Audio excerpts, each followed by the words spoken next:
చిరు చిరు యాడున్నావురా చిరు? ఓయత ఈడుండా. అయ్యో రే, ఏమిరా నిన్నెట్ట ఊసలు వెనక నించోబెట్టుండారు? మరి ఏసీ గదిలో ఏమైనా కూర్చోబెడతారా ఏమి? నువ్వేమి తిరణాల్లో తప్పైన పిల్లోని ఎత్తుక్కుంటూ వచ్చినట్టు యాడుండవరా అంటూ వస్తాండావు.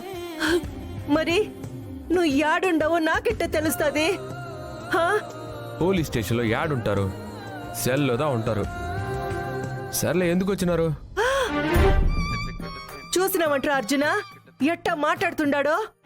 వాడు ఇట్లా ఉండాడని ఇంట్లో ఉండబట్లేక నేనెడకొచ్చేస్తే ఈడికొచ్చి ఏం రచ్చ చేద్దామని యాక్సిడెంట్ చేసినాను, ఎత్తుకుని వచ్చి లోపల కూర్చోబెట్టుండారు. రే, నేను చేసిన తప్పుకి నువ్వు శిక్ష అనుభవిస్తున్నావు. నాన్న దృష్టిలో ఇంకా చెడ్డవాడిగా మిగిలిపోవడం నేను తట్టుకోలేకపోతున్నాను రా. నిజం చెప్పేస్తాను, ఆ యాక్సిడెంట్ చేసింది నేనే, అతని చావుకి కారణం నేనే అని ఒప్పేసుకుంటాను. ఓ అన్నా, ఏం చేద్దాం అనుకుంటాన్నావు నువ్వు? నాయన పేరు ప్రతిష్టలకి నువ్వే వారసుడు అని ఎన్నో ఆశలు పెట్టుకుని బతుకుతాండాడు. నువ్విట్ట చేసినావని తెలిస్తే నాయన బతుకుతాడా?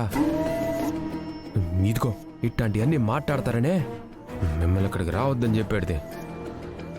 ఓ అత్త, నువ్వు అన్నని ఎందుకు తీసుకొచ్చినావు? బిన్న తీసుకుపోయాడు నుంచి.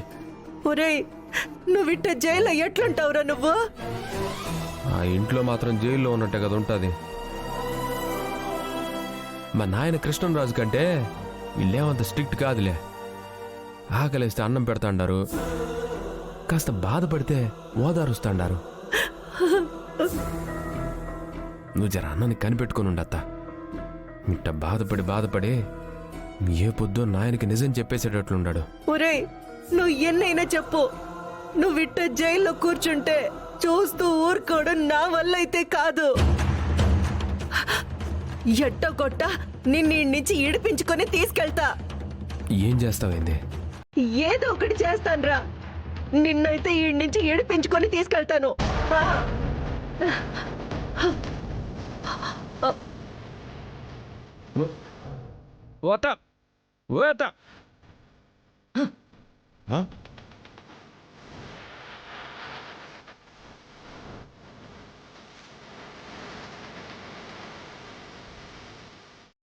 ఏందమ్మా ఇది? ఈ డబ్బులు తీసుకుని మా అల్లుడిని ఈడ్చి పెడతా.